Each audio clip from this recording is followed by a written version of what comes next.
우리 학생들에게 권장하는 도서 가운데 삼국지가 있지요. 또 아마도 삼국지는 많은 분들이 읽어보셨을 것입니다. 그 삼국지 중에 한나라의 한신이라고 하는 장군이 조나라와 전쟁을 할 때에 이 조나라의 병사가 자신들보다 10배나 많았습니다. 그래서 죽을 각오를 하고 싸우기 위해 강을 자신들의 등 뒤에 두고 더 이상 물러설 수 없는 상황을 만들고 또 그리고 그 속에서 전쟁을 승리했다라고 했을 때에 이를 배수의 진을 치다라고 이야기를 합니다. 성경은 우리 성도들도 군사에 많이 비유하고 있지요. 그래서 믿음으로 사는 것이 어렵다라고 하는 것을 우리에게 분명히 말씀해주고 있고, 우리가 이렇게 믿음으로 싸우려면 우리도 틀림없이 군사처럼 목숨을 걸고 싸워야 할 것이 바로 우리의 믿음이라고 하는 것을 우리에게 말씀해주기도 합니다. 하지만 성도라는 이름은 우리가 가지고는 있지만 사실 하나님 편에서 싸우는 것이 그리 쉬운 일은 아닙니다. 세상이 그냥 대충 해도 되는 그런 것이 아니기 때문에 그렇습니다.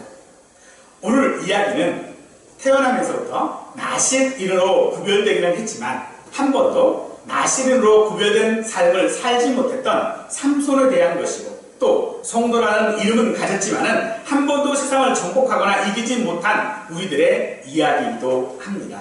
오늘 말씀을 통해 이름뿐인 성도가 아니라 하나님의 능력으로, 하나님의 은혜로 이기는 자로 살게 되기를 바랍니다. 사사기 14장에서 16장까지는요 삼손에 대한 전반적인 이야기가 기록되어져 있는데요, 하나님께서는 삼손이라는 인물을 태어나면서부터 죽을 때까지 나실인이 되게 하셨다고 합니다. 그것은 하나님의 은혜였음을 지난주에 함께 생각을 해보았습니다. 하지만 히브리서 11장은 그런 삼손을 믿음의 사람으로 소개합니다. 그럼에도 불구하고 사사기가 기록하고 있는 이 삼손의 모습은 사사기보다는, 아니 어쩌면 우리보다도 더 한심한 사람이 틀림없습니다. 삼손은 모든 것을 가지고 있었지만은 그 모든 것을 참 허비해버리는 그런 사람이었습니다. 삼손이 모든 것을 허비하는 삶을 살게 된 것은 스스로 나실인이라고 하는 것을 한 번도 의식하고 있지 않았기 때문입니다. 나실인으로 구별되어 머리카락을 자르지 않았음에도 그것이 어떤 의미인지를 알지 못했다라는 것입니다. 우리가 예수 그리스도를 믿음으로 말미암아 예배하고 기도하고 또 하나님 앞에 여러 가지 은혜를 받음에도 불구하고 그것이 무엇을 의미하는지를 알지 못하고 그저 습관대로 하는 것과 별 다르지 않다라는 것입니다. 그러므로 삼손은 세상이 이끄는 그 정욕과 자기 생각대로 살았습니다. 우리도 성도라는 구별이 없이 살아간다면 세상을 따라 살아갈 수밖에 없을 것입니다. 성도라는 구별이 무엇인지 오늘 말씀을 통해서 하나하나 깨달아 알아가시기를 다시 한번 축원드리겠습니다. 아멘. 삼손의 일생에는 두 사람의 여인이 등장을 합니다. 첫 번째 여인은 출중한 미모로 단번에 삼손의 마음을 사로잡은 블레셋 딥나의 여인입니다. 부모의 반대에도 불구하고 삼손은 이 딥나의 여인을 아내로 맞이하기 위해 결혼잔치를 합니다. 그러던 중 잔치자리에 있던 30년과 수수께끼로 배옷 30벌과 겉옷 30벌을 내기를 하죠. 이 수수께끼는 14장 14절에서 먹는 자에게서 먹는 것이 나고 강한 자에게서 단 것이 나왔느니라는 것입니다.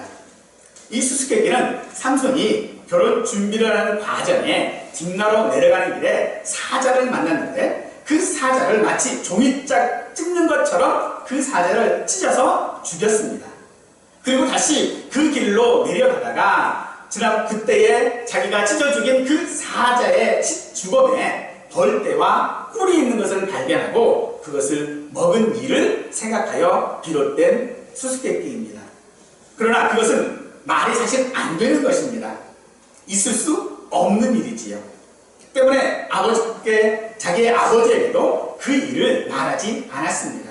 왜냐하면 그 일을 말하면 미친놈 소리 듣기 때문에 그렇지요. 어떻게 죽은 사자는 썩기 마련이잖아요. 그 썩은 곳에 어떻게 벌이 집을 짓고 거기에 꿀이 만들어질 수 있냐는 것이죠. 그건 도저히 있을 수 없는 일이거든요. 도저히 우리의 상식으로나 세상적인 어떤 것으로나 구더기가 있으면 있었지 벌떼가 있지는 못하거든요. 만약 그런 일들을 보았다라고 이야기하면 미친놈 소리 듣기는 딱 좋기 때문일 것입니다.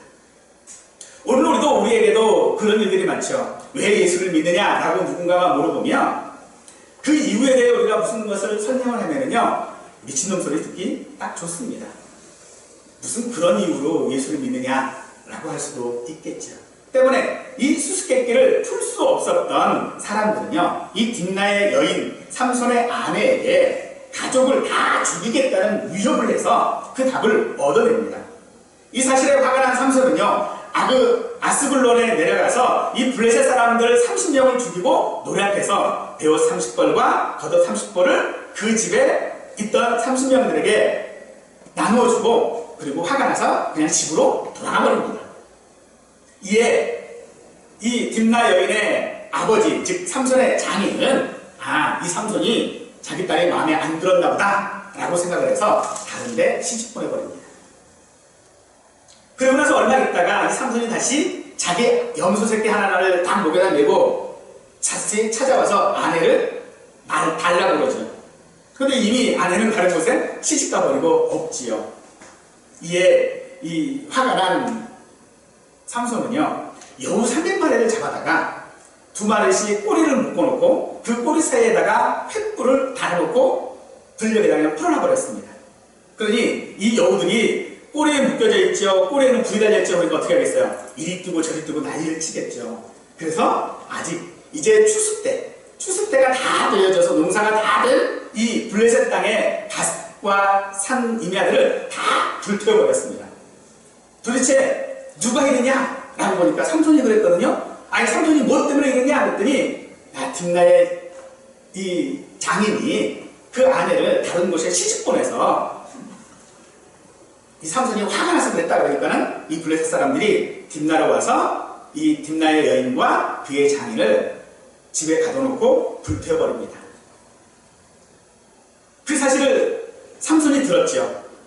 그래서 화가 나서 이 삼손이 다시 블레셋에 내려가서 이 블레셋 사람들을 살육해버립니다. 삼손의 화를 좀 풀어주려고 이 딥나의 여인을 불태웠었는데 오히려 삼손의 화만 더 돋구어 놓은 것이지요. 그래서 이 블레셋 사람들은 자기들이 어떻게 이 삼손을 잡지 못한다 생각을 하니까 사람들 1000명을 동원해서 당시 이 삼손이 있었던 지역, 유다 지파가 살고 있었던 지역인데 그 유다 지파가 살고 있는 그 지역에 와서 그 사람들을 위협합니다.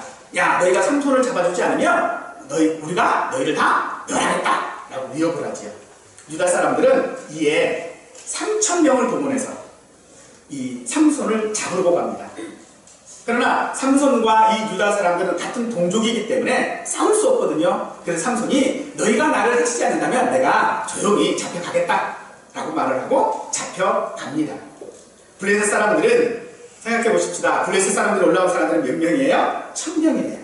근데 유다 사람들은 몇 명이 갔어요? 3000명이 갔어요. 3000명 가지고 1000명 못 이길까요? 충분히 이길 수 있음에도 불구하고 그들은 전혀 이길 생각을 하지 않습니다. 그리고 자기들 앞에 사사로 임명받은 이 삼손을 잡아다가 그들에게 넘겨주지요. 그리고 고요히 잡혀가던 이 삼손이 블레셋 진영에 딱 도착하자마자요, 자기를 묶고 있던 밧줄을 다 끊어버리고 나귀의 턱뼈를 가지고 블레셋 사람 자기를 잡으러 왔었던 그 1000명을요 다 때려 죽여버립니다. 이 나귀 턱뼈라고 하는 것이 그렇게 단단한 뼈가 아니거든요. 그때에 얼마나 열심히 했던지, 아이고 이제 내가 목말라서 죽겠다 라고 하나님 앞에 기도를 하지. 두 번째 여인은 소렛 골짜기의 드릴라라고 하는 여인입니다. 이 드릴라가 누구인지는 확실하진 않습니다만 아마도 당시 블레셋 신전에서 일하는 여사제가 아니었는가 생각합니다.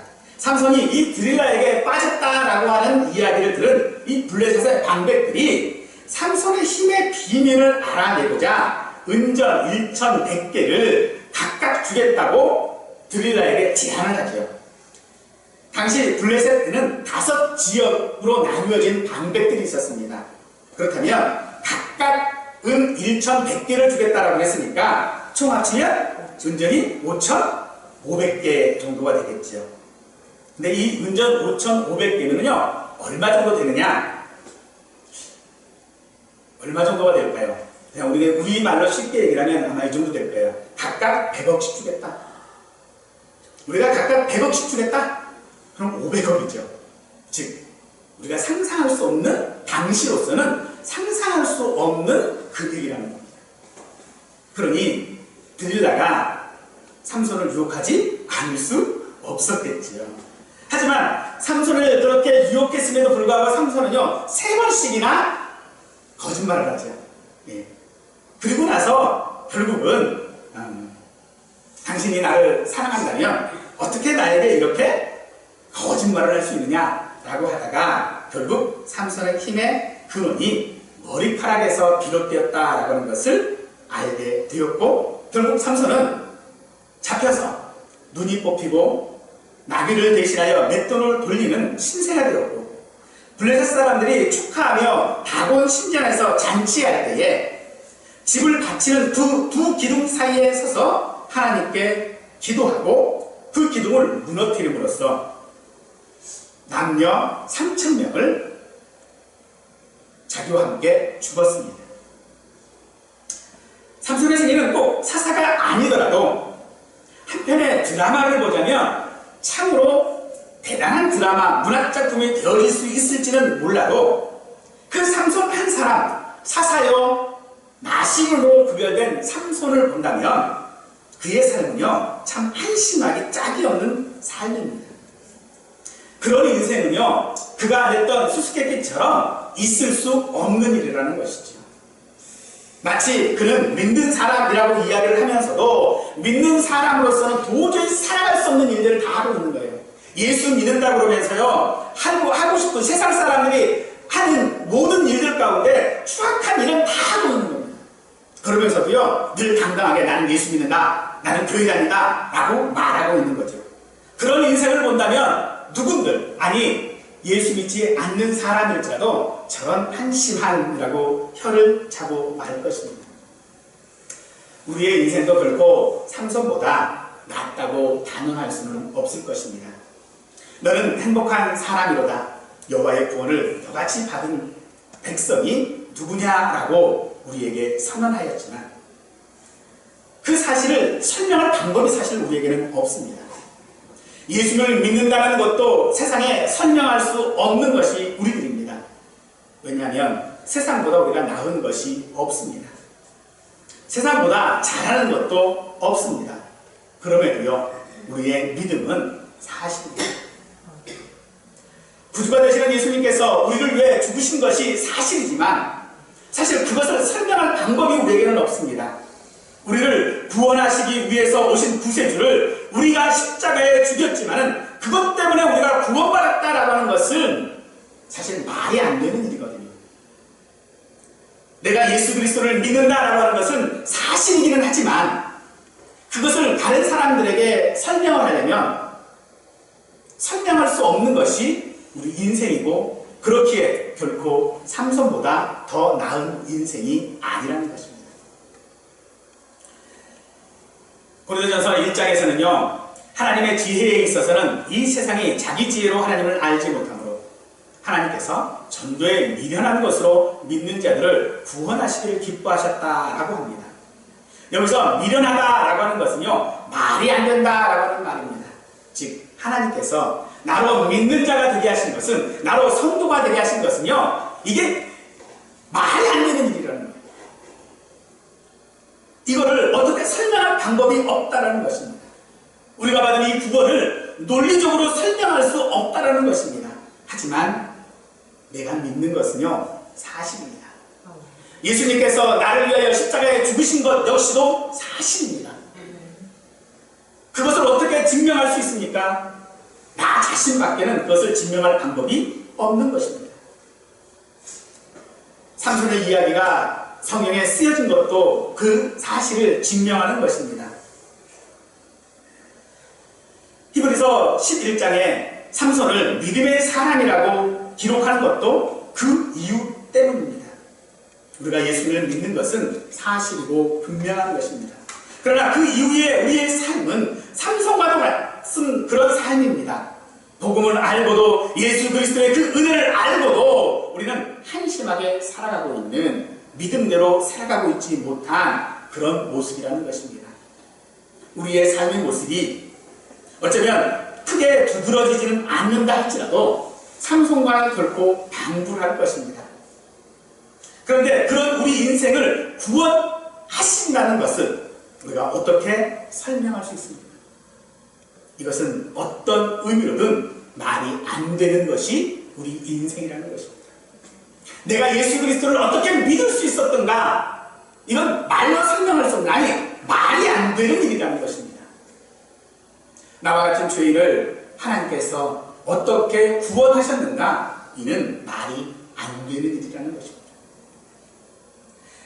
삼손이 그런 말이 안 되는 인생을 살게 된 것은 사실은 그가 보고 경험한 것들, 있을 수 없는 일을 보고 경험했지만 그것이 하나님의 은혜인 것을 생각하지 못하고 다른 기준으로 살았기 때문입니다. 그의 기준은 보고 보았기에 좋았다 하는 것입니다.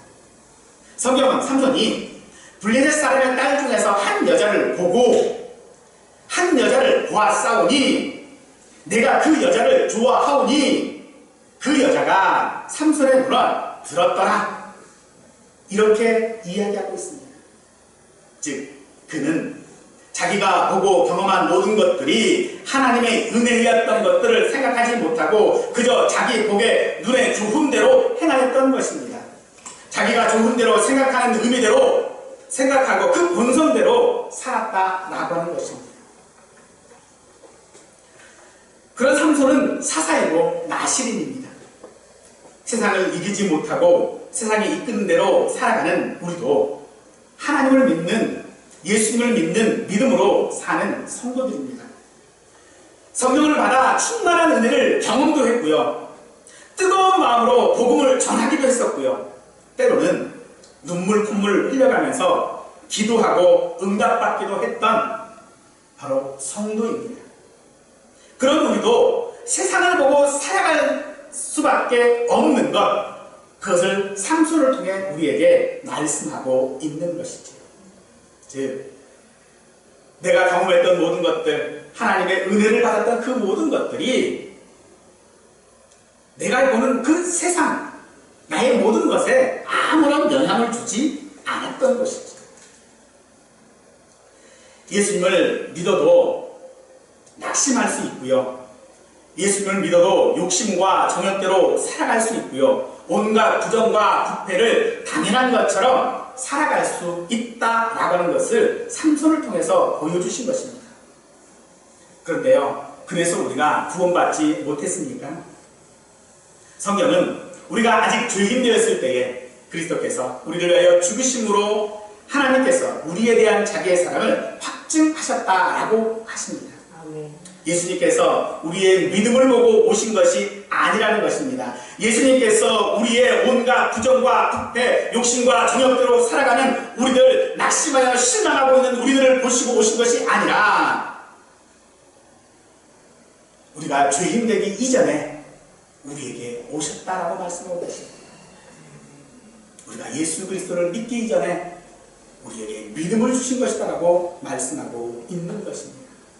그러므로 우리의 죄로 말미암아 죽으신 예수님을 믿는 믿음으로 산다는 것은 어떤 보상이나 이해관계 또는 고통이나 형통이라는 어떤 가치를 통하여 증명되어지는 것이 아니라 오직 하나님의 은혜로만 증명되어질 수 있다는 것입니다. 내가 예수 그리스도를 믿는 것은 내 삶을 통해서 무엇을 보여주는 것으로서 증명되어지는 것이 아니라 하나님의 은혜로서만이 증명되어진다는 것입니다. 내가 세상 가운데서 믿는 자가 되어지는 것은 내가 무엇을 이루었기 때문이 아니라는 것입니다. 오직 하나님의 은혜요, 바로 그 은혜로만 의미가 있다는 것이죠. 아멘. 어떤 노래에 이런 가사가 있더라고요. 당신 없는 이 세상은 아무런 의미가 없어요. 우리의 삶에도, 우리의 삶 속에 어떤 의미가 있습니까? 돈이 없는 이 세상은 아무 의미가 없습니까? 명예가 없는 이 세상은 아무런 의미가 없습니까? 성공이 없는 이 세상은 아무런 의미가 없습니까? 사랑이 없는 이 세상은 아무런 의미가 없습니까? 아니요. 예수님이 없는 이 세상은요, 아무런 의미가 없으심을 믿으시기 바랍니다. 아멘. 믿음이 없는 이 세상은요, 아무런 의미가 없습니다. 하나님께서만 우리의 의미가 되어주시고 하나님께서만 우리의 모든 것의 증명이 되어주시는 것입니다. 아멘. 예수님만이 의미가 있다는 것은 이 삼손의 힘의 근원과도 같은 것입니다. 삼손은 헤라클레스와도 비교되어지는 그런 사람입니다. 그러나 그림에서 보는 것처럼 근육이 불끈불끈한 그런 모습은 아니었을 것입니다. 왜냐하면 사람들이 이 삼손의 이 괴력이 어디에서부터 비롯됐는지를 알 수가 없었기 때문에 그렇습니다. 만약 그가 근육이 불끈불끈했다면 야, 저 근육에서 힘이 나오는가 보다, 아니면 아주 거인처럼 키가 컸다면 야, 저 키에서 힘이 나오는가 보다 라고 이야기해 볼 수 있을 거예요. 우리 아이들에게 키가 적은 이 부모들의 불신이 하나가 있어요. 우리 아이들도 키가 적으면 어떡하나, 그런 것이거든요. 왜냐하면 아이들의 키라고 하는 것이 그 부모의 평균 키에 조금 비례한다고 그러죠. 그래서 부모들은요, 이 아이들이 키가 클 수 있는 음식들을 해서 먹여요. 그런 것들을 우리가 해 나갈 때에, 그래서 아이가 키가 크면 사람들은 얘기해요. 내가 무슨 음식을 해서 먹여서 키가 크다 라고 얘기해요. 제가 아는 한 청년 하나는 부모의 키는 굉장히 작아요. 근데 이 청년은 키가 굉장히 커요. 그래서 도대체 뭐 먹고 그렇게 키가 컸냐 라고 물어보니까 내가 하는 말이에요. 라면 먹고 컸대요. 그 아이가 당시에 라면을 굉장히 좋아했거든요. 하지만 이 삼손에게서는 그 겉모습을 가지고는요, 도저히 그 힘이 도대체 어디서 나오는지를 알 수가 없는 거예요. 즉 다른 얘기를 하면 이 삼손은요, 머리 긴 그냥 보통 사람인 거예요. 그냥 아무런 특징이 없어요. 도대체 힘을 쓸 것 같지가 않습니다. 그런데 힘이 있지. 우리가 아는 것처럼 이 삼손의 머리카락을 해서 우리가 힘이 있다라고 이야기를 하고 있습니다만은 사실 이 머리카락에도 힘이 있는 것은 아닙니다. 왜냐하면 이 삼손이 힘을 잃은 것은 그 머리카락이 잘렸기 때문이 아니었기 때문에 그렇습니다. 16장 20절에는요, 삼손이 잠을 깨어 이르기를 내가 전과 같이 나가서 몸을 떨치리라 하였으나 여호와께서 이미 자기를 떠나신 줄을 깨닫지 못하였더라 라고 말하고 있습니다. 즉 그가 힘을 좀 써보려고 내가 전과 같이 몸을 떨치리라, 야 이제 나가서 좀 한번 몸 한번 풀어볼까 라고 하고 딱 일어섰는데 자기에게 힘이 없어진 줄 몰랐다라는 거예요. 그것은 어쩌면 이 삼손이 말이 안 되는 그런 삶을 살아도 그 속에서 그 머리카락을 자르지 않은 것 때문에 그에게 힘이 있는 것이 아니라 하나님께서 그와 함께 하시기 때문에 그에게 힘이 있다는 것입니다. 그렇다면 이 삼손이 머리를 자르지 않게 된 것은 무엇입니까? 그는 태어나면서부터 나시린으로 인정을 받을 때에 그 머리에 삭도를 대지 말라, 그 머리를 자르지 말라라고 하는 명령을 받았습니다. 그리고 그 명령을 지켜나갔습니다. 즉 그 머리카락의 의미, 머리카락을 자르지 않는다는 의미가 무엇인지를 그는 알지 못했던 것입니다. 머리카락을 자르지 않는다라고 하는 그 의미는요, 하나님과 함께 하겠다는 약속인 것입니다. 하나님께서 내가 머리카락을 자르지 않는 한 나는 너와 함께 하겠다라고 하는 약속입니다. 여호수아에게 넌 강하고 담대하라고 말씀하실 때에 여호수아가 강하고 담대할 수 있는 이유는요, 그가 용감하기 때문이 아니라 하나님이 함께 하시기 때문이라는 것입니다. 그러므로 이 삼손 역시도 하나님이 함께 하시지 않는다면 그의 힘의 근원이 없다라는 것이죠. 그러므로 그의 힘의 근원이 무엇입니까? 그의 머리카락이 아니라 하나님이 함께 하심입니다. 오늘 우리가 세상 가운데서 비록 우리의 삶이 삼손과 같이 한심한 삶이고 말이 안 되는 삶이 될지라도 그럼에도 불구하고 나는 예수 믿는 사람이다라고 하나님이 나와 함께 하시기 때문인 것을 믿으시기 바랍니다. 하나님이 나와 함께 하는 한 나는 성도일 수밖에 없습니다. 하나님이 나와 함께 하시는 한 나는 구원받는 자가 되어줄 수밖에 없다라는 것입니다. 어쩌면 주님께서는 우리에게 이런 약속을 해주셨습니다. 누구든지 주의 이름을 부르는 자는 구원을 받으리라. 우리가 말이 안 되는 삶을 살아도 성도일 수밖에 없는 것 바로 이 약속 때문입니다. 삼손이 머리카락에 삭도를 내지 않았다는 것은 그 사실을 보여주고 있는 사실이고 또한 그것이 약속이기 때문에 그렇습니다. 때문에 머리카락은 단지 나실인이라고 하는 성별의 상징이고 증거일 뿐입니다. 그러므로 그의 힘이 사라질 때는 어쩌면 머리카락이 잘리운 때가 아니라 그가 드릴라에게 진정을 토하여 하나님의 사람이 되기를 거부했던 나실인이요 또한 성도가 되기를 거부했던 바로 그때 사라진 것이다 라고 할 수 있을 것입니다.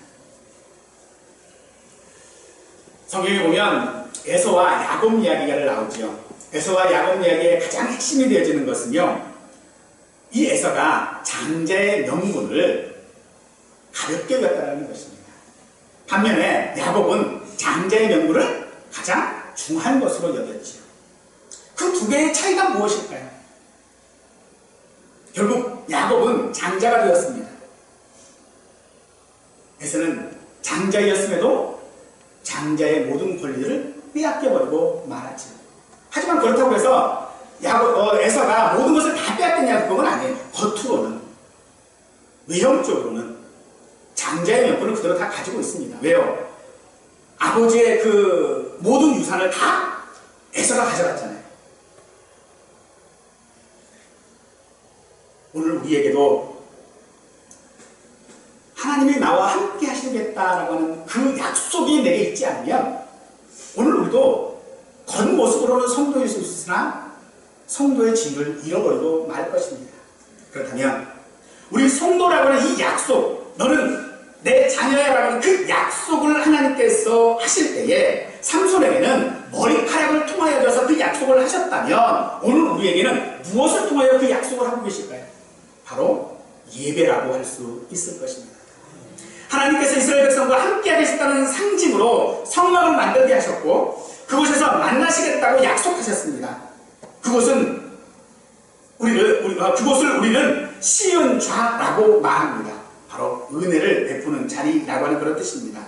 하나님께서 은혜를 베풀어 만나주시는 곳이 바로 시은좌라면 오늘 하나님께서 우리를 만나주시는 것이 어디입니까? 바로 예배하는 그때라고 할 수 있다는 것입니다. 사실 우리가 하나님께 예배한다고 해서 하나님께 어떤 도움이 되겠습니까? 우리의 예배 모습을 보면 마치 옆구리 찔러서 절 받는 것과 다를 것이 없는 것이 우리 예배 모습 아닙니까? 그래도 하나님은 이 예배의 자리에 임재하시고 함께 하시고 받으시겠다고 약속하십니다. 사랑하는 성도 여러분, 이 예배의 자리를 지키시기 바랍니다. 아멘. 하나님과 만나는 자리, 하나님께서 나에게 은혜를 베풀어 주신 이 자리, 예배의 자리를 지키심으로 말미암아 하나님의 은혜를 받으실 수 있기를 간절히 축원드립니다. 아멘. 머리카락이 달린 삼손은 사실 아무런 변화를 느끼지 못했습니다. 여전히 그는 내가 전과 같이 몸에서 전과 같이 나가서 몸을 떨치리라 라고 말합니다. 한두 번 예배 등한히 해도 아무런 문제가 일어나지 않습니다. 전혀 기도하지 않아도요, 우리의 신앙생활 하는데 아무런 문제가 없습니다. 내가 하나님의 말씀을 지키지 않아도 내 생활에는요, 아무런 변화가 없습니다. 아니, 어쩌면 변화가 일어난다면 내가 예배 한번 빠졌더니 갑자기 천둥이 치더라, 예배 한번 빠졌더니 갑자기 하나님께서 나를 아프시게 하더라, 뭐 이런 증거들이 우리에게 있다면 예배는 안 빠지겠지요. 그런데 한두 번 예배에 빠져도요, 아무런 변화가 없어요. 아무것도 느끼지 못합니다. 삼손이 그랬습니다. 아무것도 느끼지 못했다는 것이죠. 사랑하는 성도 여러분, 오늘 우리가 하나님 앞에 쓸 때에, 하나님 앞에 예배할 때에, 하나님과의 그 약속을 우리가 함께 가지고 있었을 때에 그것을 소중히 지키시기 바랍니다. 그것을 등한히 여겨버리시면 세상을 따라갈 수밖에 없고, 정말로 내가 힘을 발휘해야 될 그때에는 나는 아무 힘이 없습니다. 미국에서 교회를 우리가 영어로 이야기하면 처치라고 이야기를 하는데요, 모든 교회에 처치라고 말하지 않는답니다. 대형 교회들, 그러니까 미국에 있는 대형 교회들을 처치라고 말하지 않고 캐시드럴이라고 이야기를 합니다. 이 캐시드럴이라고 하는 말은 팔걸이가 있는 의자라고 하는 뜻이거든요. 그런데 이것을 콘스탄틴 대제가 대주교가 있는 성당, 아주 큰 성당이죠. 그 성당을 명칭하는 데에서부터 유래가 되었다라고 하는데, 그래서 그 대주교가 있는 성당을 캐시드럴이라고 이야기를 하는 것처럼 미국에 있는 대형 교회들을요, 캐시드럴이라고 이야기를 한답니다. 사실 그곳에는요, 대주교의 자리는 있을지 몰라도 하나님의 자리, 시음자는 없다는 것입니다. 왜 이 미국 사람들이 대형 교회를 캐시드럴이라고 이야기를 했을까요? 왜 그곳을 대주교의 자리라고 말할 거 있을까요? 교회는 하나님이 계셔야 될 곳 아닙니까? 그 대형 교회가 왜 하나님이 있는 그 자리를 놓쳐버리고 대주교의 자리를 만들어 놓았습니까? 예배하는 것을 중요히 하기 때문에 그렇습니다. 하나님 앞에 서는 모든 것들을, 그 의식들을 살아가지 않고 그저 나는 이 교회의 성도야, 나는 이 교회에 다니는 사람이야 라고 하는 자부심만 있었던 것입니다. 오늘 우리들도 내 마음 가운데요, 대형 교회를 만드시면 안 됩니다. 아, 나는 이런 은혜를 받았어, 나는 저런 거를 받았어, 기도했더니 하나님께서 내게 이런 응답을 주셨어, 아, 내가 믿었더니 이런 일이 벌어졌어. 그것이 오늘 우리의 마음에 차지하고 있으면 안 된다는 것입니다. 정말로 우리 마음을 차지하고 있어야 될 분은 시음자를 가지신, 은혜를 베푸신 자리를 가지신 그 하나님의 자리가 오늘 저와 우리 모두의 마음 가운데 있어야 될 줄로 믿습니다. 그 자리가 있는 사람들, 그 사람들이 모여서 함께 예배할 때에 그곳이야말로 하나님의 은혜의 자리, 하나님의 은혜를 담는 자리가 되어질 것입니다. 삼손은 나시린으로서 상징적인 머리카락이 있는 한 자기 마음대로 할 수 있다라고 생각했습니다. 실제로 드릴라가 삼손의 머리카락을 전부 밀어버린 것이 아니고요, 7가닥만을 잘랐습니다. 때문에 삼손이 외형적으로 느끼지 못한 것이죠. 드릴라는 이미 삼손을 시험해 보았습니다. 머리카락 7개를 자르고 나서 삼손을 시험해 봤어요. 그랬더니 이 드릴라도 알았어요. 힘이 그에게서 떠난 것을. 그런데요, 삼손은 몰라요. 왜요? 외형적으로 아무런 변화가 없기 때문에 그렇습니다. 드릴라와 딥나의 여인은 삼손에게 수수께끼의 비밀을 알아내고 또 힘의 비밀을 알아내기 위하여 그에게 이런 말을 하죠. 당신의 마음이 내게 있지 아니하면서 당신이 어찌 나를 사랑한다 하느냐. 이 말에 삼손은 번뇌하여 죽을 지경이 되었습니다. 세상은요, 우리에게 이렇게 말합니다. 야, 너 돈 사랑하지? 명예 사랑하지? 인간의 도덕과 이성과 윤리와 도덕을 사랑하는지를 날마다 우리에게 묻고 있습니다. 마치 이것은요, 이런 이야기입니다. 너 나 사랑하지? 너 나 사랑하지? 나 돈인데 네가 나 사랑하지? 나 명예인데 명예인 나를 너 사랑하지? 계속 우리에게 확 하는 것입니다.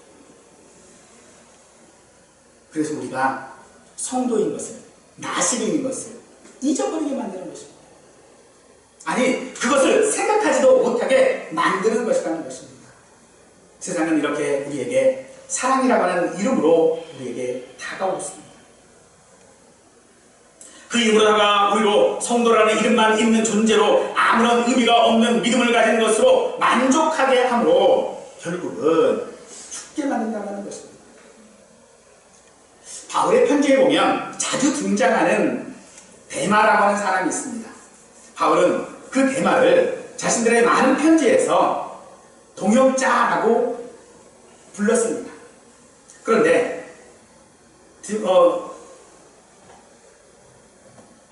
디모데 후서에서 바울은 그에 대하여 이런 말을 하죠. 데마는 세상을 사랑하여 데살로니가로 갔다라고 말하고 있습니다. 디모데 후서는 바울이 가장 죽기 직전에 쓴 편지입니다. 그런데 그 전까지는 데마는 바울의 동역자였습니다. 바울이 칭찬하는 동역자였습니다. 그런데 그가 그 동역에서 멀어져 바울을 떠났죠. 왜 떠났다고요? 세상을 사랑하여. 어쩌면 데마에게도 세상은 날마다 물었을 것입니다. 내가 나를 사랑하느냐? 물었을 것입니다. 결국 데마는 그 세상을 사랑하기에 떠날 수밖에 없었던 것이죠. 요한일서 2장에서는 이는 세상에 있는 모든 것이 육신의 정욕과 안목의 정욕과 이생의 자랑이니 다 아버지께로부터 온 것이 아니요 세상으로부터 온 것이다 라고 하고 있습니다. 사실 우리는 이런 것들을 사랑합니다. 그것을 사랑하면 그 사랑을 찾아 떠나게 될 수밖에 없는 것입니다. 세상을 사랑하면 세상으로 갈 수밖에 없는 것이지. 그러므로 사랑하는 성도 여러분, 우리를 사랑하시는 예수님을 먼저 사랑하실 수 있기를 바랍니다. 네. 예수님을 사랑한다라고 하는 것은 그의 계명을 지키는 것입니다. 바로 예배를 통하여 만나주시겠다라고 하는 그 하나님을 만나는 것이 바로 예수님을 사랑하시는 것인 줄 믿으시기 바랍니다. 아멘. 삼손은 이름뿐인 사사였지만 하나님은 그를 사용하심으로 죽는 날까지 나시린으로 살게 하셨습니다. 우리 역시 이름뿐인 성도일 수 있지만 그런 우리를 마지막까지 성도로 인정하시는 분은 하나님이십니다. 나의 못난 모습에도 불구하고 한심한 삶에도 불구하고 있을 수 없는 삶에도 불구하고 하나님은 그런 우리를 성도라고 자녀라고 말씀하고 있다는 것입니다. 그렇기 때문에 우리는 나를 사랑하냐고 묻는 그 세상과 싸워야 할 것입니다. 싸울 때에 우리의 무기는요 하나님의 은혜여야 할 것입니다. 아멘.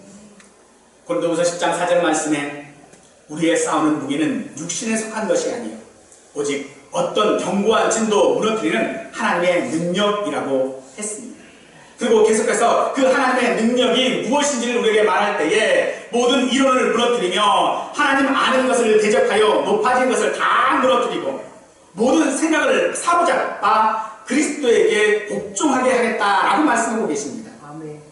즉 우리가 하나님의 은혜로 말미암아 그 은혜 받는 자리에 있게 되어지면 우리는 그 세상과 싸워 이길 수 있는 무기를 갖게 되어지는데 그 무기가 무엇입니까? 바로 하나님의 능력이라는 것입니다. 네.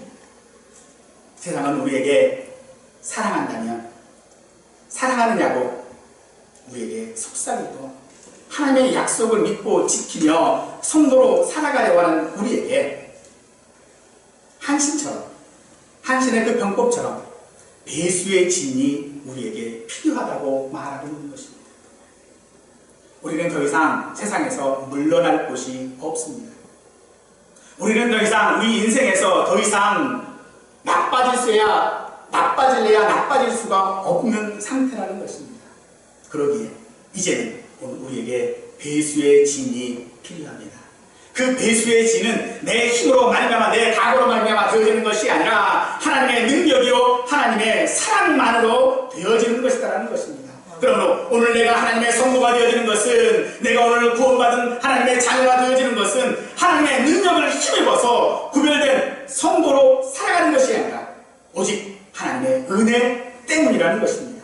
네. 하나님의 은혜는 성도들을 이름뿐인 그런 성도들에게 능력 있는 그런 삶을 살도록 성도다운 삶을 살도록 만드실 것입니다. 사랑하는 성도 여러분, 그 자리, 그렇게 우리를 만드실 그 은혜의 자리, 쉬운 자에서 예배하는 자리, 그 자리를 놓치지 아니하시고 임재하시는 하나님을 만나실 수 있기를 간절히 축원드리겠습니다.